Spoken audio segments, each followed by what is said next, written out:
I'm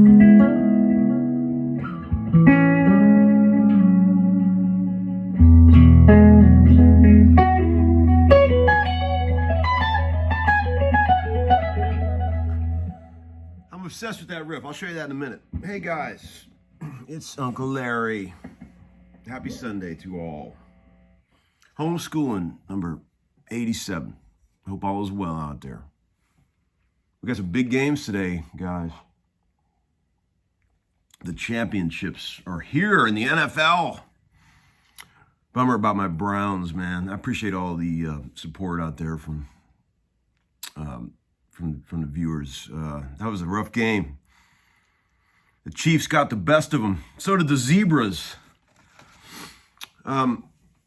Anyway, man, we're approaching 50K subs, and I want to thank everybody for all the PayPal donations, T-shirt sales, merch sales. Thank you guys. I haven't said that enough, and I really appreciate it, man. You guys are awesome. I hope you guys are learning something from this silly show. Anyway, I got my Ron Ellis shirt on. Ron Ellis pickups. You guys know Ron? He's about the nicest fucking guy in the world. He sends me the sweetest texts. He's such a nice fellow. Thanks, Ron, for the cool pickups and the cool T-shirt. And also, too, look at this crazy thing somebody sent. Look at that. This guy, I think his name is Trey, I reckon. I can't really read it. He wrote a sweet note. And he sent that crazy wall hanger guitar. Thanks, man. Thanks for that. That one needs a little work. But maybe Marshall can play it. But thank you for the sweet sentiment there. You know, let's see. I got a bunch of stuff here on the old, I've got some scattered notes today for my scattered brain. There's all kind of stuff I want to talk about. I got some stuff in the VCB. I got some riffs for you. Let's see, where did I start? I want to tell you a couple things that I've been getting into lately. You know, the whole, everyone's talking about the Queen's Gambit show about chess. It's really igniting America's love of chess. Your Uncle Larry was way into chess before all that show started. But anyway, there's this guy on YouTube, man, that I'm obsessed with. His name is Agadmator, Agadmator. I don't even know if I'm saying it right. Agadmator. He's a Croatian dude named Antonio Radic. I don't know, R-A-D-I-C. But man, he's a chess teacher, and he's got the coolest videos, man. Agadmator. And the guy's I think he was 2,100 rated, but he's just such a cool dude. I love his Croatian vibe, and man, he just explains chess, in the coolest way. It's just I really get a lot out of it. It's I've been looking for chess videos that I could really understand, and this guy has got it. Check him out if you're into chess. I love this guy. He's got 1 million subscribers, and I see why, because he's a badass. Also, a lot of people have asked me, I've had 1 million questions about, tell us some stuff you've played on that you're proud of, and I could never think of anything, I never know what to say, but somebody sent me a track the other day of an old song I played on a couple years ago, of a guy you probably never heard of, and I'll put a link of it up in my description. I played acoustic on this track, and I thought maybe some of the cats out there would like to hear that. I was particularly inspired that day. And I remember the day we cut this song. The song's called My Boy by a guy named Chris Donahoe. Great lyrics, too. Really gets the heartstrings. But I remember the day we cut that song. I played acoustic. We had an amazing band. And I got terribly sick that night. I think I had a form of the H1N1. This is back before the COVID. Weirdest illness I ever had. I was just laid out, and it was the strangest thing. It lasted for 3 days, and then I was totally fine. But then after that, I couldn't play guitar for weeks because I was so weak after this weird illness I had. I don't even know what it was. Anyway, check out that link. Check out that song. If you're really bored, here's some stuff from the old VCB. Guy said, hey, Tom, just saw your name on the liner notes of the new Aaron Fraser record. You mentioned you were recording some stuff with Dan, but I didn't put two and two together. Anyway, great record. Yeah, that's one of the projects we've done over at Dan Auerbach's is this guy named Aaron Frazier. He's a great drummer, singer, hip New York cat. But yeah, cool record, kind of like old school R&B stuff. Check it out if you're looking for something to listen to. Another guy said he was cool to work with, and I like Aaron. He's a cool guy. Another guy said, "Hey Tom, I know you don't like talking gear and favor talking chops. I don't know if that's exactly right, but I'll go with you. Okay, but how important do you think tone is? Do you ever find that one might have all the chops in the world, but if the tone isn't there, it doesn't matter?" Man, have I not made that abundantly clear in past episodes? I've always said tone is everything. I mean, it doesn't matter how amazing you are at guitar. If you can't come up with the right tone at the right time to really sell something and make people feel something, there's no point in even playing the guitar. Tone is everything, man. It's like you can say way more in a few notes when you got the right tone than you can in a million notes, right? We all know this. This is Guitar 101. But the sad part of this question is that I feel like I haven't made this clear enough to you guys, if this guy's even asking me this. I mean, I thought I've stressed this point. I mean, I don't like talking about gear because there's so many other shows that talk in depth about gear. And I think as guitarists, I'm going to say this for the 100th time, we all obsess over gear too much, and we spend all that time looking at stuff that we don't practice. Take about half that time you were gonna spend perusing mods on pedals on the internet and use it to practice. I'll show you a good riff to practice at the end of this. That's all I'm trying to say here. I mean, I'm not trying to like stress that chops are everything. I'm not doing that. I just think being musical is everything. I mean, it's not about chops. It's about being musical and knowing when to have the right tone and when to apply it. That's the most important thing, lads. Okay.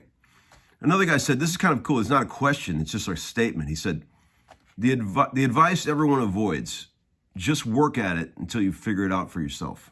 Because I said that in a few episodes. We're talking about string bending. Yeah, it's really that simple. I mean, like me with the chess, I'm always looking to someone to sort of teach me how to do something I don't know how to do. But really, in the end, you just got to get the hands dirty, get busy, and get in there and figure it out yourself, man. I mean, it's really just that. And that's the hard work, and that's the stuff we all try to avoid, I think. Human nature, I suppose. I don't know. But there is no quick fix, and there is no shortcut for hard work and practice. I mean, I've said that 1,000 times. Man, I'm really starting to repeat myself like an old guy now. Okay, a couple more. Hey, Tom, what strings do you use? Simple question. I haven't given enough love to my guys at Diodario. I mean, I've been a proud Diodario endorsee for many years. They have treated me very well, and I love their strings.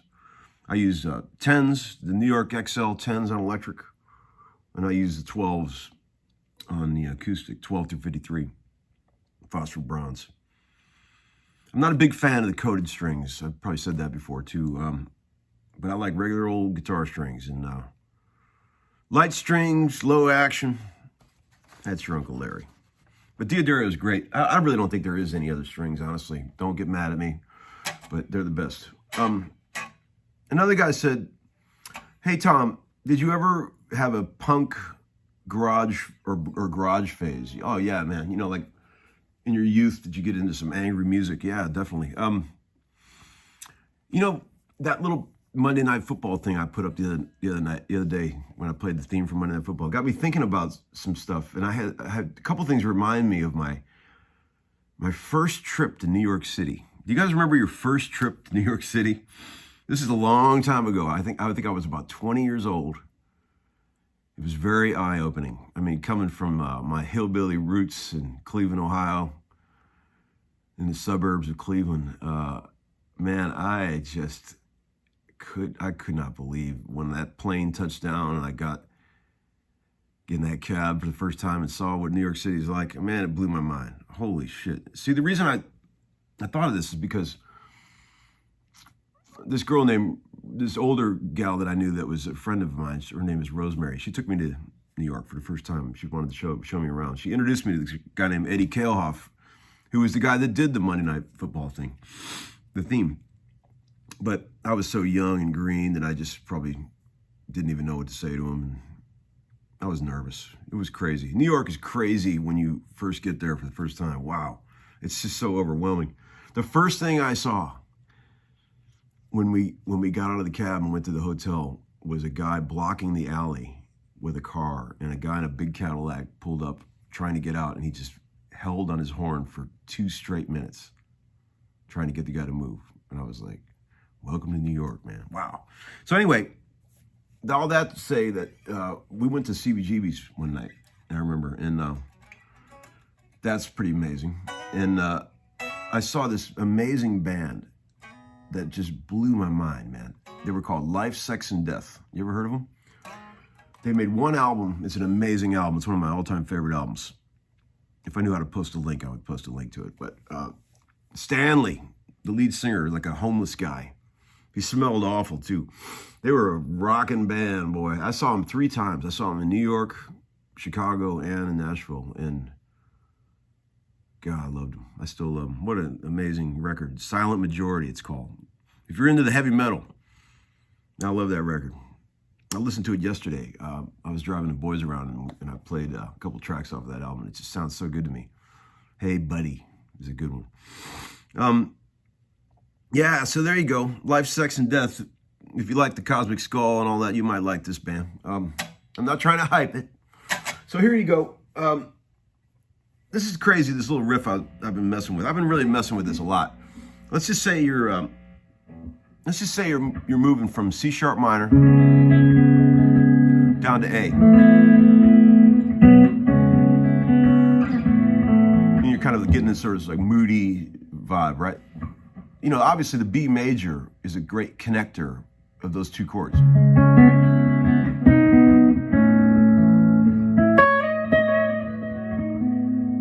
when you get that really cool sort of suspended sound, when you solo in B major over those types of changes, right?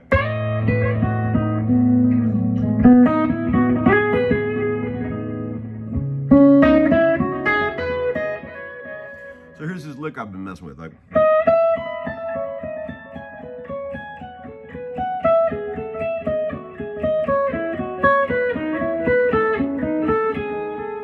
Turn the delay off so you can actually hear it. Okay.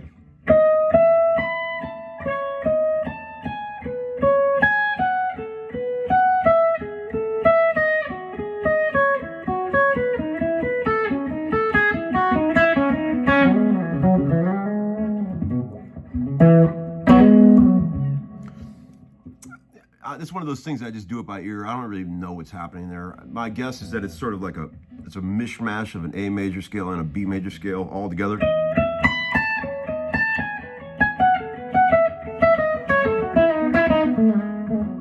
Probably some mode that I don't know about.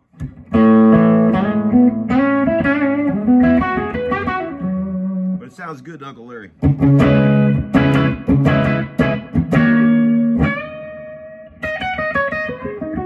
Another thing I was playing was this thing I made up. C sharp, right?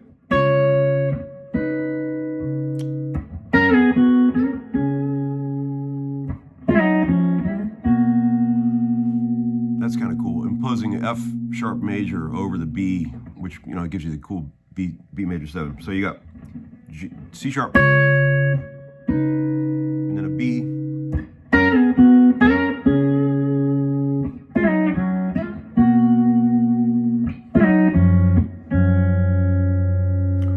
and that employs my crazy clawing right hand thing to be able to play that, right? Where you, let me show you the close up of that.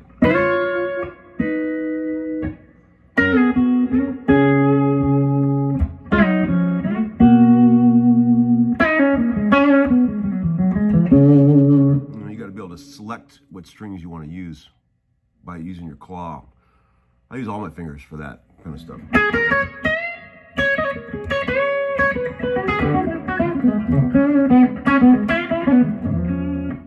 Okay, guys. Boy, I've been rambling on too long today. All right. Happy Sunday.